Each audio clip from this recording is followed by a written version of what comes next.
तो भाई आज हम इस वीडियो में अपना आईक्यू चेक करने वाले हैं। तो भाई बिना देरी करे इस वीडियो को करते हैं अभी स्टार्ट। सुबह के 4 बज रहे थे और मेहुल आराम से सो रहा था। तभी उसके पास एक कॉल आता है और उसे पता चलता है कि एक लैब के अंदर आग लग गई है और लैब के अंदर एक साइंटिस्ट फंसा हुआ है। मेहुल तुरंत अपनी कार से लैब पहुंच जाता है। लैब तीसरे फ्लोर पे बनी हुई थी और वहाँ पे बहुत जोरों से आग लगी हुई थी। बिल्डिंग के नीचे एक सिक्योरिटी गार्ड खड़ा हुआ था। मेहुल तुरंत उसके पास जाता है। सर, मैंने ही आपको कॉल किया था, मैं इस बिल्डिंग का सिक्योरिटी गार्ड हूँ। अंकल, ये आग कैसे लग गई और आप उस वक्त क्या कर रहे थे? सर, किसी ने मुझे पानी के साथ नींद की गोली खिला दी, इसलिए मैं सो गया था। Interesting, very very interesting. इसका मतलब किसी ने जानबूझकर आग लगाई है। अंकल, इस वक्त लैब के अंदर कौन कौन मौजूद है? सर, इस वक्त लैब के अंदर केवल डॉक्टर मनोहर काम कर रहे हैं, लेकिन वो अभी तक बाहर नहीं आए हैं। उनकी जान खतरे में है, इसलिए मैंने आपको कॉल लगाया। मेहुल तुरंत बिल्डिंग के तीसरे फ्लोर पे पहुंच जाता है, लेकिन वो लैब के अंदर नहीं जा पाता क्योंकि आग की लपेटें बहुत तेज थी। मेहुल को डॉक्टर मनोहर की आवाजें जोर जोर से आने लगती है। डॉक्टर मनोहर, आप कहाँ पर हैं? मैं आपको बचाने आया हूँ। तभी लैब के अंदर से डॉक्टर मनोहर के चिल्लाने की आवाज आती है। बचाओ बचाओ! मुझे कैसे भी करके लैब के अंदर जाना होगा, डॉक्टर मनोहर की जान खतरे में है। मेहुल को सामने 3 रास्ते दिखाई देते हैं जिससे वो लैब के अंदर जा सकता है। लॉजिकल आदमी क्या बता सकते हैं मेहुल तीनों में से कौन सा रास्ता ले सकता है? सोचिए सोचिए। तो भाई मुझे लग रहा है मेहुल है ना सी वाला ऑप्शन लेगा, क्योंकि देख रहे हो भाई इसमें कम लपटें आ रही हैं। तो भाई देखते हैं और कोई हिंट तो ध्यान नहीं से है। देखिए, पहले वाले दरवाजे पे आग बिल्कुल बीचों बीच चल रही है। मतलब ना तो मेहुल नीचे से जा सकता है और ना ही ऊपर से जा सकता सही है। बात। दूसरे रास्ते पे आग बहुत ही तेज लग रही है और आग ने पूरे दरवाजे को कवर कर लिया है। लेकिन तीसरे दरवाजे को ध्यान से देखिए, आग केवल ऊपर की तरफ है, मतलब नीचे से जाया जा सकता है। मेहुल के बाजू देखिए भाई हमारा आईक्यू लेवल काफी अच्छा है। में एक स्केटबोर्ड पड़ी हुई थी। मेहुल स्केटबोर्ड पे लेट जाता है और तीसरे दरवाजे के नीचे से लैब के अंदर पहुंच जाता है। लेकिन लैब के अंदर भयंकर आग लगी हुई थी। यहाँ तो बहुत भयंकर आग लगी हुई है। अगर मैं अंदर गया तो मेरी भी जान खतरे में हो सकती है, लेकिन मुझे कैसे भी करके डॉक्टर को बचाना है। मेहुल लैब के अंदर जाने के लिए कोशिश कर रहा था कि तभी अचानक लैब के अंदर धमाके होने लगते हैं। आग केमिकल तक पहुंच चुकी थी तो धमाके बढ़ जाते हैं। मेहुल तेजी से स्केटबोर्ड चलाता है और लैब के बाहर आ जाता है। लैब के अंदर एक के बाद एक धमाके बढ़ते जा रहे थे। वहाँ फायर ब्रिगेड भी आ जाती है और थोड़ी ही देर में आग बुझा देती है। पता नहीं डॉक्टर मनोहर के साथ क्या हुआ होगा। मेहुल तुरंत लैब के अंदर जाता है, लेकिन सारी लैब जल चुकी थी और डॉक्टर मनोहर की डेथ हो गई थी। मेहुल डॉक्टर मनोहर की डेड बॉडी को अच्छी तरह से चेक करता है, लेकिन उसे कोई सबूत नहीं मिलता। मेरी आंखों के सामने डॉक्टर मनोहर चलकर मर गए, मैं खूनी को बिल्कुल नहीं छोड़ूंगा।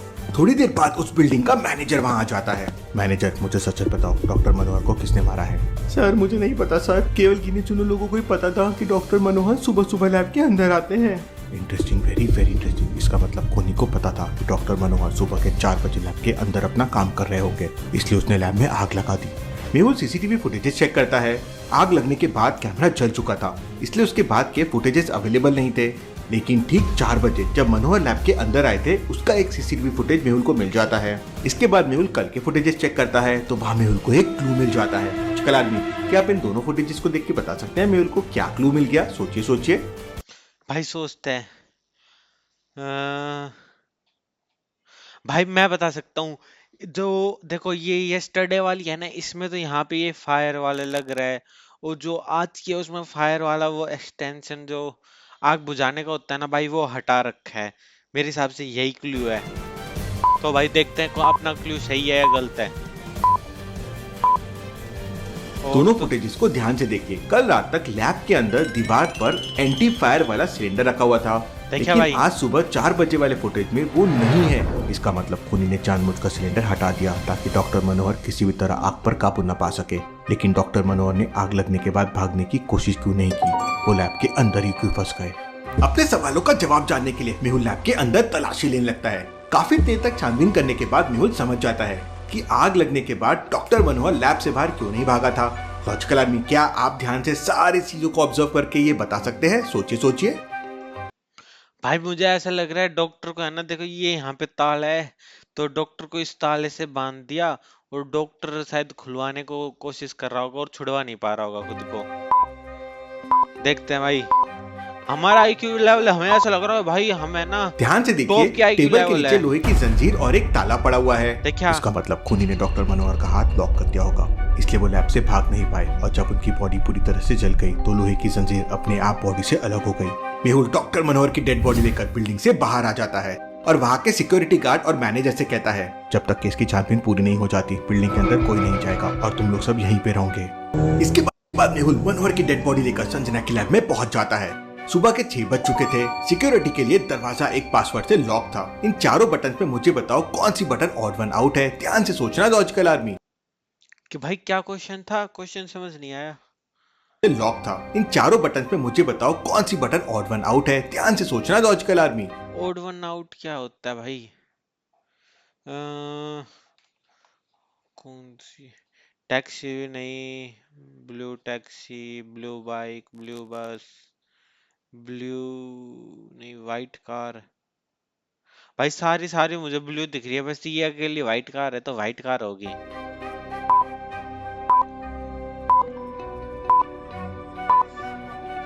कार को छोड़कर बाकी तीनों ब्लू कलर के हैं, लेकिन हाँ। कार व्हाइट कलर की है। मेहुल फोन नंबर की बटन प्रेस करता है और लैब के अंदर चले जाता है। देखा भाई, हमें पता था भाई। हमें लग रहा हमारा आईक्यू लेवल है ना जुगर बक्स से भी ज्यादा है। मतलब मुझे लग रहा है इस दुनिया में सबसे ज्यादा मेरा ही आईक्यू है भाई। सारे सही जवाब दे रहा हूँ। मेहुल डेड बॉडी को लैब के अंदर रखकर डॉक्टर संजना के लिए एक वॉइस मैसेज छोड़ देता है और वहाँ से निकल जाता है। मेहुल तुरंत उसी बिल्डिंग में वापस पहुंच जाता है जहाँ लैब के अंदर आग लगी थी। मेहुल सबसे पहले वहाँ के मैनेजर से पूछताछ करता है। मैनेजर, मुझे सच सच बताओ, क्या डॉक्टर मनोहर का किसी के साथ झगड़ा हुआ था? सर, डॉक्टर मनोहर बहुत ही अच्छे इंसान थे। उनका कभी किसी के साथ झगड़ा नहीं हुआ, लेकिन पिछले 4-5 दिनों से उनका एक दोस्त अक्सर उनसे मिलने आता है।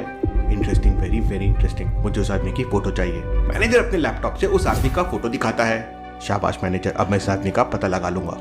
मेहुल तुरंत सोनिया को वो फोटो भेज देता है। थोड़ी देर में मेहुल के पास सोनिया का कॉल आ जाता है। वो बताती है कि आदमी का नाम रमेश है। वो एक दूसरे शहर में जाना माना बिजनेसमैन है और उसके पास दवाइयाँ बनाने वाली फैक्ट्रीज भी है। सभी लोग उसे रमेश दादा के नाम से बुलाते हैं। लगता है रमेश दादा से पूछताछ करने के लिए दूसरे शहर जाना ही होगा। मेहुल तुरंत अपनी कार से शहर के लिए निकल पड़ता है। मेहुल के शहर से रमेश दादा के शहर तक जाने के लिए 3 रास्ते थे। पहला रास्ता मेन हाईवे से होकर जाता है, लेकिन रास्ता काफी लंबा है। दूसरा रास्ता एक तालाब के बगल से होकर जाता है। ये सबसे शॉर्टकट रास्ता है, लेकिन तालाब में बहुत सारे क्रोकोडाइल्स रहते हैं जो अक्सर सड़क पे आके बैठ जाते हैं। तीसरा रास्ता जंगल से होकर जाता है, लेकिन इस समय जंगल में बहुत सारे डाकू रहते हैं। लॉजिकल आदमी क्या बता सकते हैं कौन सा रास्ता मेहुल ले सकता है? सोचिए सोचिए। भाई ए वाला यार, ऑब्वियस सी बात है, हाईवे वाला। कोई नहीं, टाइम लगेगा तो क्या हुआ, अपने चला जाएगा। देखते हैं भाई।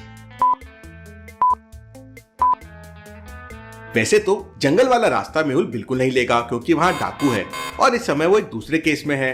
अलग लफड़े में क्यों पड़ना चाहेगा?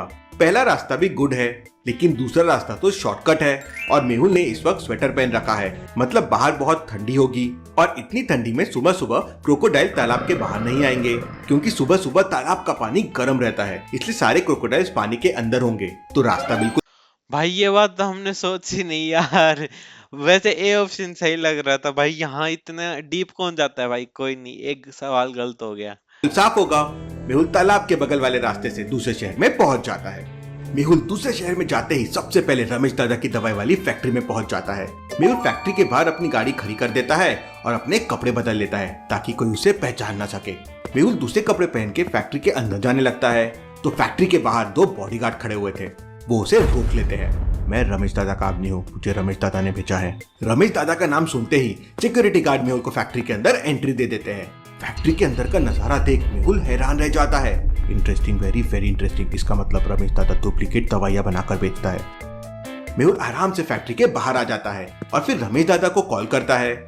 रमेश दादा, मुझे 5 करोड़ की डुप्लीकेट दवाइयाँ चाहिए, मैं तुम्हारी फैक्ट्री के बाहर खड़ा हुआ हूँ। 10 मिनट के अंदर रमेश दादा फैक्ट्री के बाहर पहुंच जाता है। मेहुल उसे पकड़ लेता है और पुलिस को कॉल कर देता है। पुलिस फैक्ट्री पे चापा भी मार देती है। रमेश दादा, सच सच बताओ, तुम डॉक्टर मनोहर से मिलने क्यों गए थे? तो रमेश दादा बताता है कि डॉक्टर मनोहर के पास एक बहुत ही अच्छा फॉर्मूला था जिसकी मदद से बहुत ही कम लागत में डुप्लीकेट दवाइयाँ तैयार की जा सकती थी और उन दवाइयों की कीमत मार्केट में लाखों में होती थी। लेकिन डॉक्टर मनोहर ने वो फॉर्मूला उसे नहीं दिया, इसलिए उसने लैब के अंदर आग लगवा दी। रमेश दादा, तुमने ज्यादा पैसे कमाने के लालच में डॉक्टर मनोहर का मर्डर कर दिया है। भाई मुझे लग रहा था कि यही है जो मेन किलर है ना, यही है। क्योंकि वो डॉक्टर था, ये दवाई बनाता था, उसके पास कोई फॉर्मूला होगा। मुझे लगा कि उसने कोई फॉर्मूला ऐसे इन्वेंट कर लिया जिससे इसकी सेल कम हो जाएगी, पर उल्टा ऐसा उल्टा हुआ कि उसने फॉर्मूला इन्वेंट किया और इसको दिया नहीं। तो भाई इस वीडियो को करते हैं ये खत्म, मिलता है अगली वीडियो में। जय बाबा की। भाई हमारा आईक्यू लेवल बहुत तेज है। सर सर सर सुंदर